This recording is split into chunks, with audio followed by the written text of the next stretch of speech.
Making news, a murder investigation underway after a 22-year-old man is fatally stabbed south of Brisbane.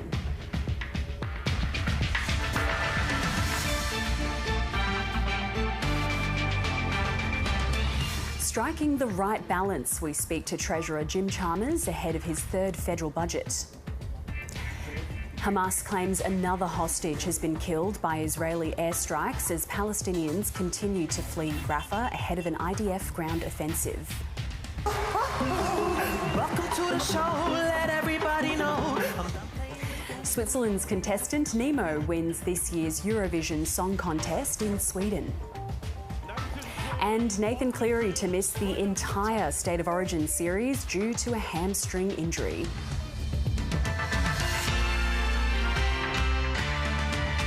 Hello and welcome to ABC News. I'm Jessica Rendall.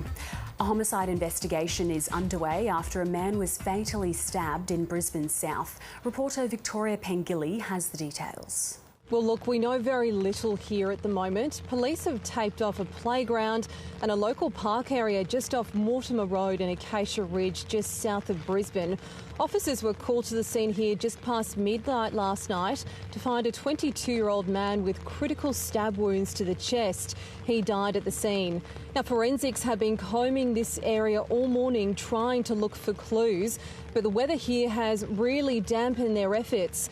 The park is right next to a local sports club where hundreds of families have been gathering this morning for a special Mother's Day soccer game. Some of the people we spoke to here this morning said they were shocked to hear something like this could happen in their local area. Here's what a few of them had to say a bit earlier. Pretty devastating, you know, like a local community like this. It's, you know, such a young age to be, murdered, so it's not good at all. Have you heard of something like this happening in the region? No, I haven't. Not around here anyway. Yeah, so close to, you know, a precinct like this. I'm scared to hear that. Very scared. This is my first time. Only people killed in the car, you know, car accident. That's all I know. Now, officers say the victim was known to the offender and the offender had fled the scene by the time they had arrived. They're appealing to anyone with information or vision to contact officers. Police are asking anyone with information to come forward after a serious crash on Victoria's Mornington Peninsula left 7 people in hospital, with 2 people fighting for life. 2 cars collided on the Nepean Highway at around 9 p.m. last night, with the driver of one vehicle and her 27-year-old male passenger suffering life-threatening injuries. The 37-year-old driver of the other vehicle and 4 of his passengers were taken to hospital, with one in a serious condition. A large sinkhole has opened in Sydney's eastern suburbs. Part of a cliff-top road at Dover Heights collapsed during heavy rain last night. It's one of hundreds of jobs the New South Wales SES has responded to over the weekend. Alexander Lewis reports. This is the end of Ocean View Avenue, or what's left of it. Chunks of road have been swept into the ocean by a raging torrent after the cul-de-sac collapsed. The sinkhole is about 10 metres wide. It opened about 9 o'clock last night. SES volunteers worked until the early hours of the morning, trying to divert water away from homes with sandbags. A waterfall cascaded through Colin Scott's property, flowing past his house and covering the pool area with mud. It was like a bomb went off. It was just like a thud, and unfortunately most of the water came down to us down below, but the house was shaking. Today, sand, rocks and pieces of the road surface are strewn down the cliff top, forming a path to the sea. The sinkhole has been cordoned off and Mr Scott has lost access to his driveway. He's criticised Waverley Council, accusing it of failing to make adequate repairs after a landslip during heavy rain about a year and a half ago. So, yeah, look, we're just glad we're all safe and that, you know, Waverley Council, you know, get off their butt and do something about this, you know. The ABC has contacted the council for comment. On the other side of Sydney, Warragamba Dam began spilling at 7:30 this morning. The city's main water supply was 98% full before the weekend and reached capacity yesterday afternoon. Water New South Wales says the Warragamba catchment received less rain than forecast, recording 28 millimetres in 48 hours. The SES attended more than 270 incidents in 24 hours, mostly in the southeastern region, for leaking roofs and fallen trees. The rain is forecast to ease this evening as the weather system moves off the coast. But this streak of wet weather isn't over yet. with a medium to high chance of showers forecast in Sydney tomorrow. The federal budget will be unveiled on Tuesday, with persistent inflation shaping the government's economic approach. Labor wants to help people with the rising cost of living, but needs to be careful it doesn't add to inflationary pressures. The Treasurer, Jim Chalmers, spoke to our National Affairs editor, Melissa Clark, a short time ago.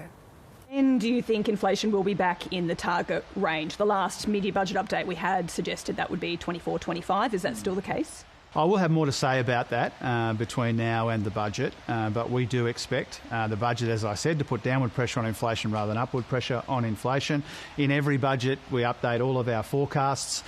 These are uncertain times to be making forecasts about the economy, but people should expect to see that one of the consequences of our budget is lower inflation rather than higher inflation. So should we still expect that it is roughly around the same time period, give or take 6 months, 12 months, that we're have inflation back in that 2 to 3% range? I know people will see it's updated. And as a consequence of the things that we're doing in this budget, as you would expect, and that'll be the difference, frankly, between the Reserve Bank's forecast and our forecast. Just an issue of timing. Ours has the budget in it, and theirs weren't able to.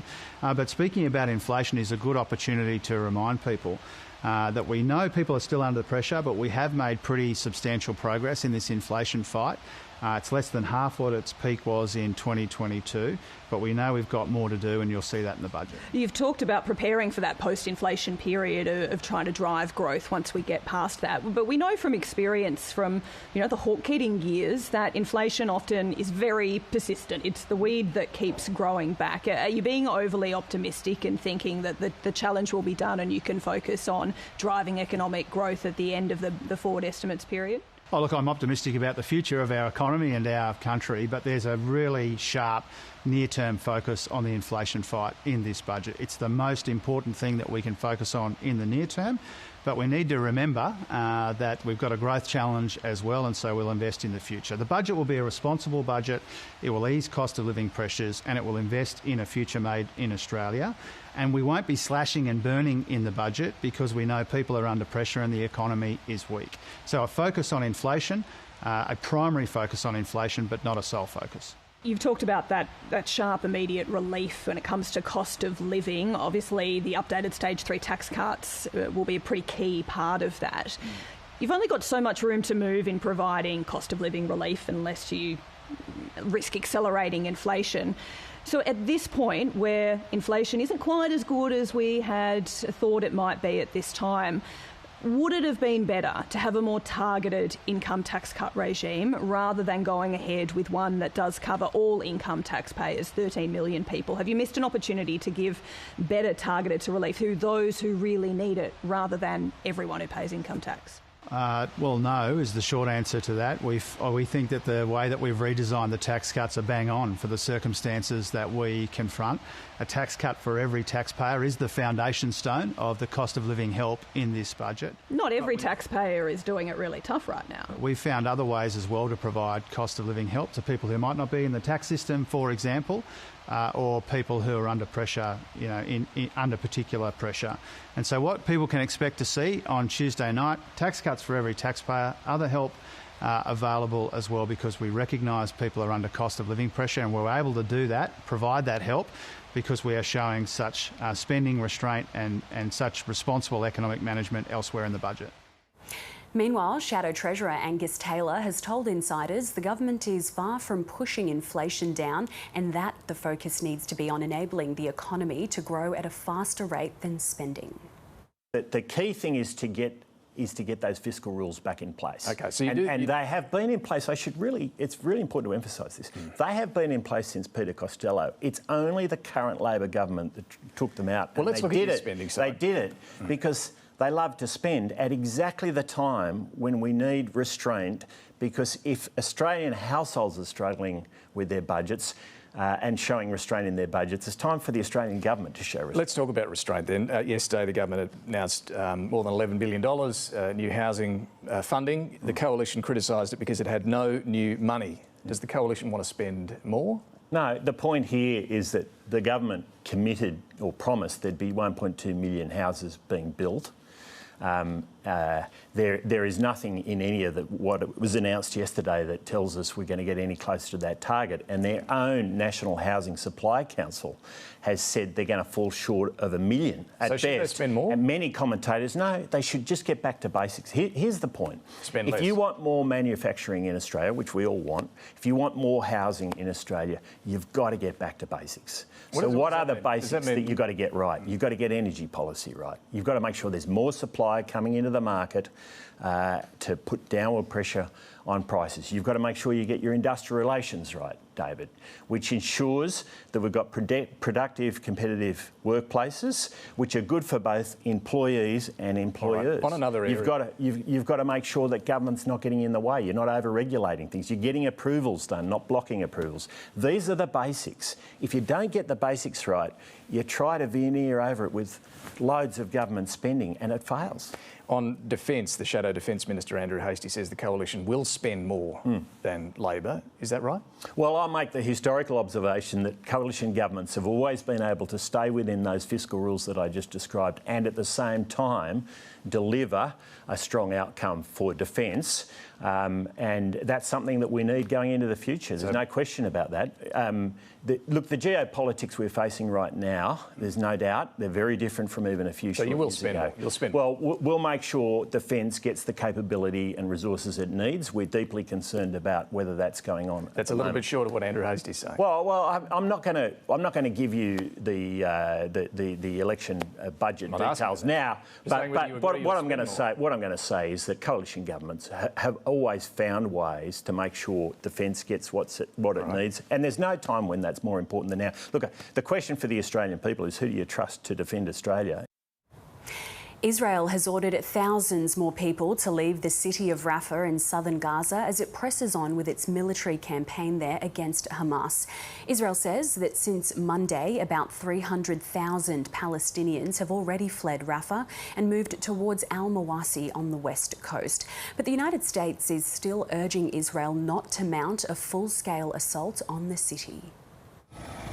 Another desperate exodus.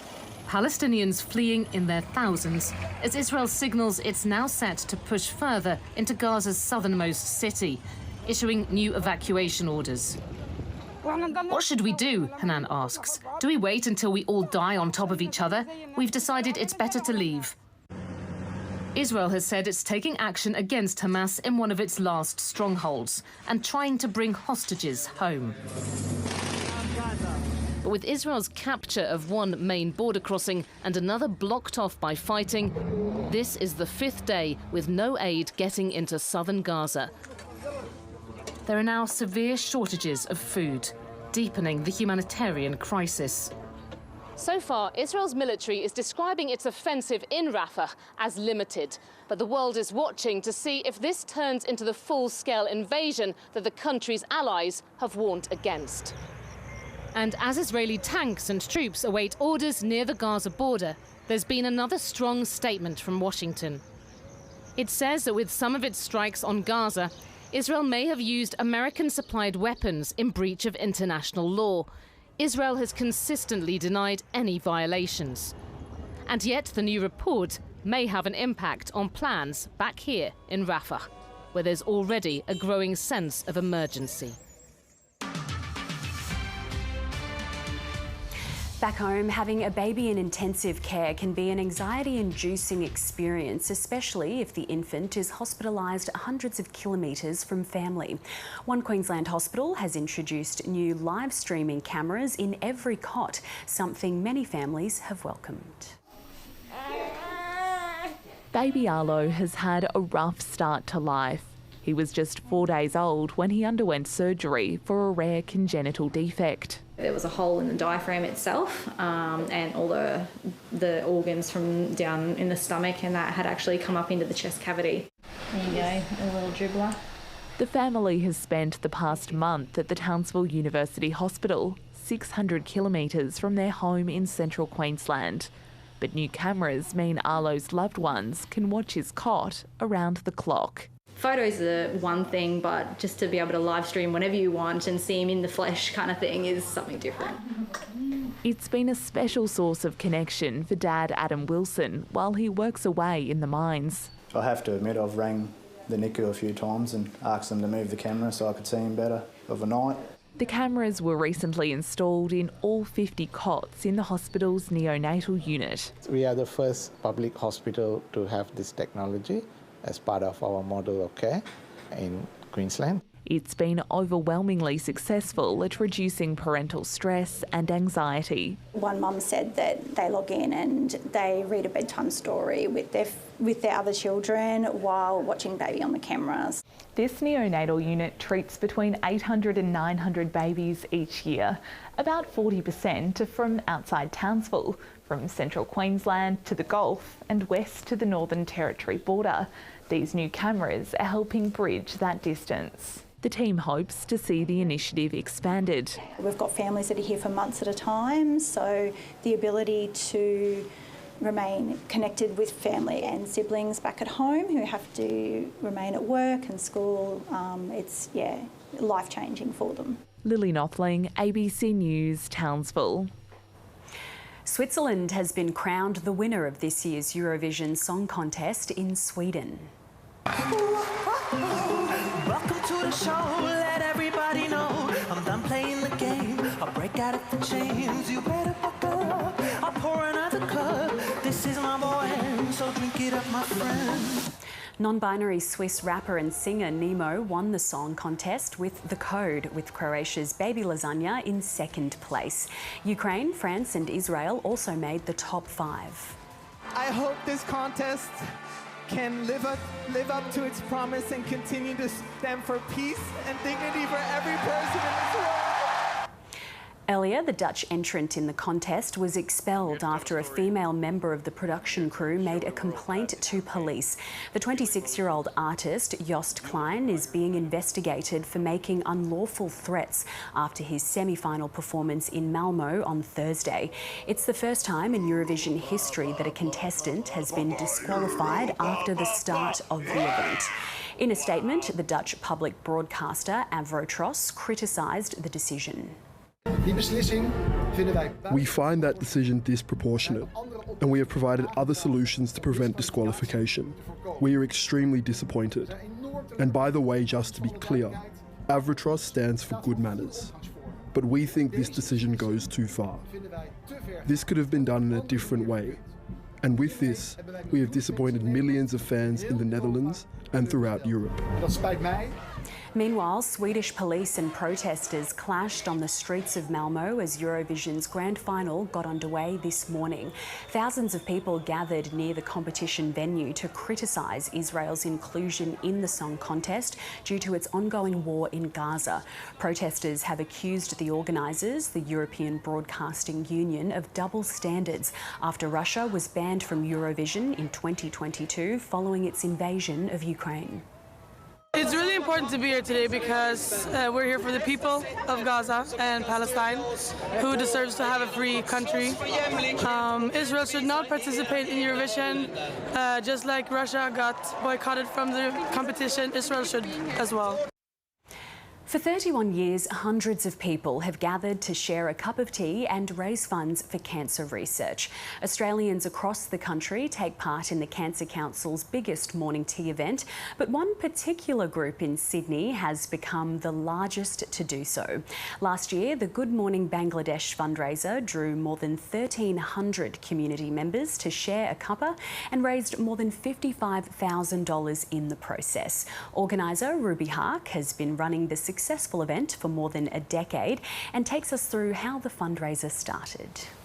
It started in 2001 when my dad actually was quite touched when one of our family friends were diagnosed with cancer, and at the time cancer wasn't so much known or aware in the community, so he took the initiative to actually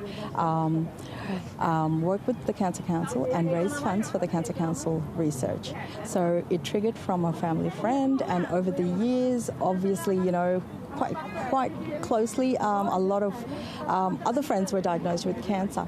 So what has happened is it was quite touching, and because there was no awareness in our community, he took this initiative and just chatted over a cup of tea just to say, what can we do to support and bring this awareness to our community?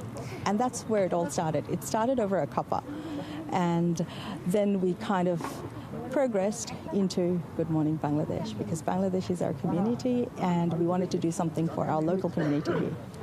And how has the community responded to this campaign and this awareness? Yeah, they were very positive, and we started off with like 10 or 15 people in that cuppa, and they all had ideas, bright ideas, and everyone really wanted to contribute and do something really different and bring the community together. So the awareness was not only to raise funds, but also how the community can work together to support such a noble cause. And you raised a lot of money last year, more than $55,000, which I'm sure your dad would be so proud of. What are you hoping to achieve this year? Look, we're hoping to achieve more. Every year we have progress to increase our amounts by, progressively. So we are aiming to it over 50 grand, hopefully. And how is it going there at the moment? It looks very busy behind you there. Yeah, it does. There's ladies cooking here, and we're doing our traditional breads here, which is like the traditional parathas that we do, and this is the trademark for this event. My mum, she's actually making the breads here. She makes them handmade, and she's also cooking them on the spot, and people serving it with beef or any curries or vegetables or any sort of sweet. And we have our traditional sweet delicacies as well, and people are buying those because it's a winter delicacy and it's nearly winter, so they're enjoying that, yes. So would you say then that that's your secret to having the biggest and most successful morning tea? It's the food, not just a cup of tea? It surely is. It surely is the traditional breakfast that we do, along with the tea. Tea, everyone loves tea in our community. We have tea 3-4 times a day, so definitely the morning tea is always the biggest tea that we have in a big mug and a cup. So yeah, definitely over tea. We have our traditional breakfast and our traditional winter delicacies, which is very rare. People nowadays can make it at home, but it's a rare thing that not many people can still make it. Now, I have saved my hardest question for last. How do you have your tea? I have my tea with the paratha and it's called like a halwa. It's called a semolina halwa, so I love it with that one. And that's something that I have my breakfast tea with. But then I love other snacks as well. So there's plenty of snacks, plenty of nibblies that I like, and they're all available here. So today I'm going to be spending time having, those delicacies here, definitely. Nighttime light shows continue to delight stargazers around the world as an intense geomagnetic storm continues for a second night. There were warnings the storm, which is the most powerful in over 20 years, could disrupt critical infrastructure such as power grids and satellite services, but no major issues have been reported so far. Let's take a look at what's making sports news now with Daniela Intili.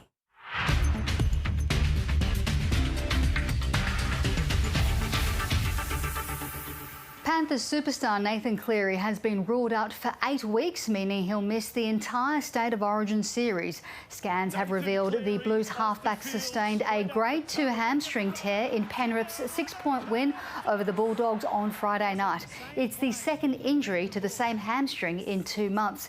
Cleary had only recently returned to the field after being sidelined for a month with the injury. Cronulla consolidated top spot on the NRL ladder with a thrilling 25-18 victory over the Storm in Melbourne, despite losing playmaker Nico Hines to calf soreness before kick-off. The Storm started strongly off the back of Harry Grant's 40-20 kick and opened the scoring soon after. But the Storm captain was sent to the sin bin just before half-time after he made late contact with Daniel Atkinson's legs. Trailing by 6, Cronulla then levelled the score soon after. Ronaldo Mulatalo set up the match winner for Siosifa Talakai as the Sharks recorded their 8th win of the season and first victory in Melbourne since 2018. In the AFL, the Western Bulldogs have thumped Richmond by 91 points at the MCG. Aaron Norton, Sam Darcy and James Harms each booted 4 majors in the 1990-133 to 6-6-42 victory. Adam Treloar finished with 41 disposals and booted a Goal of the Year contender. The injury-hit Tigers suffered more casualties, with Sam Banks and Morris Rioli both stretchered off with a concussion and leg injury respectively, while Jack Graham hurt his hamstring. The Gold Coast Suns thrashed North Melbourne by 68 points in hot and humid conditions in Darwin. Ben King kicked 3 goals for the Suns, while Sam Flanders had 29 disposals. The Suns' 17-18-120 to 7-10-52 victory is their 5th of the season, while North remains winless.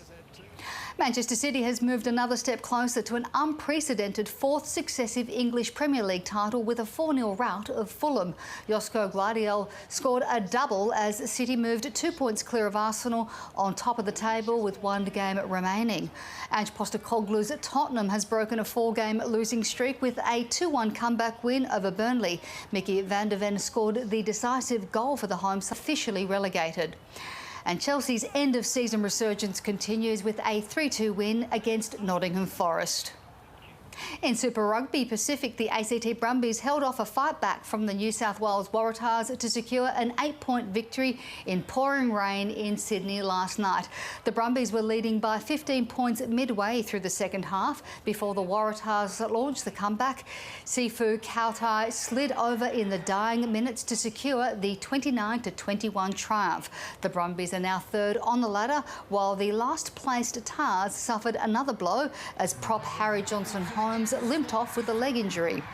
In Perth, the Western Force moved up to 9th spot after thrashing the Fijian Drua 48 points to 10.